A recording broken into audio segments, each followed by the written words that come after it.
আমি জানো তোমাদের একটা কথা বলবো, মনের কথা, সত্যি তোমাদের একটা মনের কথা শুনতে হবে। কিছুদিন আগে আমি একটা ভিডিও দিয়েছিলাম যে ধর্ষিতের ব্যাপারে, জানো তো। আমি রাস্তা দিয়ে চলে যাচ্ছিলাম, কয়েকটা দুষ্কৃতী ছেলেমেয়েরা বলছে, এই তোমাকে না ধর্ষণ করে নেব।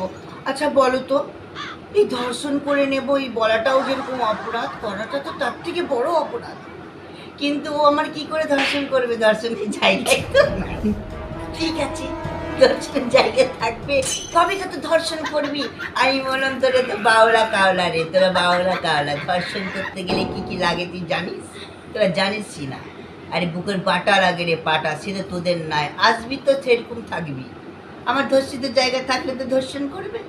তাইলে এসব জিনিস চলবে না, হুমকি চলবে না। যারা হুমকি দেবে তাদের পায়ের সঙ্গে সঙ্গে জুতো খুলে পাটাস পাটাস পাটাস করে বসিয়ে দেবে। দিদিরা, আমি তোমাদেরকে বলছি, কিন্তু তোমরা একটু ছেলেদের প্রশ্রয় দেবে না, কেননা ছেলেরা একবারে সে অসভ্য আর লাগানের জাত। মেয়ে দেখলেই মনে হচ্ছে লাল লাল পড়তে থাকে। ঘরে কি মা বোন নাই? যে মেয়েটিকে ধর্ষণ করেছিল তার কি ভাই বোন মা বোন ছিল না?